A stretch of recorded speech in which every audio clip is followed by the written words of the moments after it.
Good day. I'm Amanda Buerta from the Accounting Standards Board. In this recording, we will look at the new pronouncements you need to consider when preparing your financial statements for the reporting period 2026-2027. We will also have a look into the future, and I will explain to you what other pronouncements you need to consider when preparing financial statements after the 2026 reporting period. But first, please note our standard disclaimer that if there are views and opinions expressed in this recording, it is my own and not the official position of the Accounting Standards Board.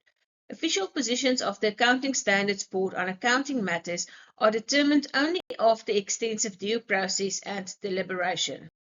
This is a high-level snapshot of what you can expect from 1 April 2026 onwards. You will note that for periods commencing on or after 1 April 2026, there are no new or amended standards that became effective. From 1 April 2027, there are 3 new sets of amendments to look out for. The amendments to GRAP 1 on presentation of financial statements that deal with going concern changes.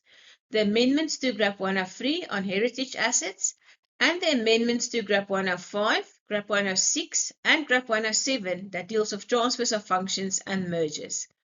For these 3 sets of amendments, you might want to refer to a more detailed discussion of what these changes entail by logging into the ASB's website. I have included a link to these presentations for you for your information. From 1 April 2028, the improvements to the standards of GRAP that were approved by the board in 2023 will also become effective. And then in the last column, you will note that the Minister of Finance still needs to determine the effective date for the improvements to the standards of GRAP that were approved by the board in 2026. Please note that these amendments may not be early adopted as the Minister of Finance has not yet determined an effective date. Those of you that are familiar with the board's activities will also know that the board approved GRAP 111 on social benefits, but the board still needs to develop the transitional provisions as a next step of the project. A submission for an effective date can therefore not be made to the Minister of Finance yet, and similar to the 2026 improvements, entities may not consider GRAP 111 in preparing their financial statements. At a high level, I will quickly highlight the changes to the amended standards that are becoming effective on 1 April 2027 and 1 April 2028. First, there is the amendments to GRAP 1 dealing with going concern. These amendments clarify when an entity should prepare its financial statements on a going concern basis, and that it remains appropriate for the entity to prepare its financial statements on the going concern basis even when there is a transfer of function or merger.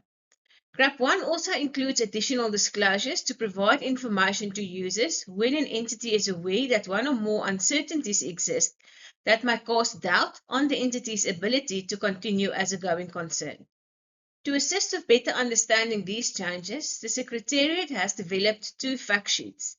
The first fact sheet on assessing going concern will assist you to better understand the requirements in GRAP 1 on assessing going concern. The second fact sheet on preparing financial statements on a basis other than going concern will highlight to you what you need to consider and what information you might want to include in your financial statements when the entity can no longer prepare its financial statements on the going concern basis. The next set of changes that is becoming effective are those to GRAP 103 on heritage assets that resulted from the board's post-implementation review on GRAP 103. Again, on a high level, the changes include that the definition of a heritage asset is now better aligned with the legislative description in the National Heritage Resources Act. The standard also requires that all heritage assets be classified using GRAP 103, irrespective of whether the heritage asset has a dual purpose and whether this dual purpose is significant.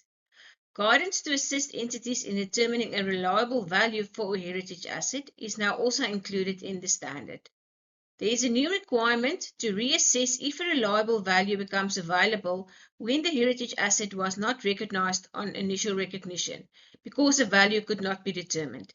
If a value becomes available subsequently, the entity is now required to recognize the heritage asset in its financial statements. And lastly, the board considered the encouraged disclosures and made some changes in this regard.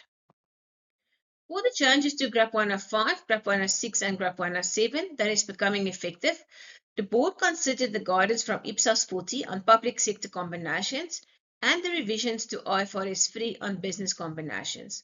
On a high level, the amendments to these standards are the inclusion of an optional test in GRAP 105 and GRAP 106 to assess whether a transferred set of activities, assets or liabilities is not a function, in which case the entity will apply another standard of GRAP to account for the assets acquired and liabilities assumed.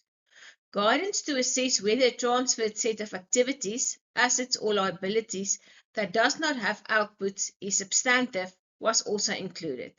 And lastly, clarification has been included on the treatment of liabilities, contingent liabilities and contingent assets in line with the GRAP conceptual framework for general purpose financial reporting. As mentioned earlier, visit our website for a more detailed discussion on the changes to GRAP 1, GRAP 103, and the transfer of functions and merger standards. The improvements to the standards of GRAP as approved by the board in 2023 will become effective for reporting periods commencing on or after 1 April 2028. These changes comprise minor amendments to a number of GRAP standards to clarify the existing principles. There are some general improvements, for example, an explanation in GRAP 24 on presentation of budget information in financial statements that clarifies what is meant with public availability. Changes were also made to the standards to align with the Ipsos accounting standards and with the IASB's improvements and other narrow scope amendment projects to IFRS accounting standards. And lastly, the Minister of Finance still needs to determine an effective date for the improvements to the standards of GRAP that were approved by the board in 2026. Until then, entities may not adopt any of these improvements. That, in a nutshell, is what you need to consider when preparing your financial statements for the GRAP reporting period 2026 and beyond. Don't forget to subscribe to our YouTube channel to get our latest videos. And please subscribe to the GRAP Knowledge Hub to gain access to all the GRAP related content. Thank you.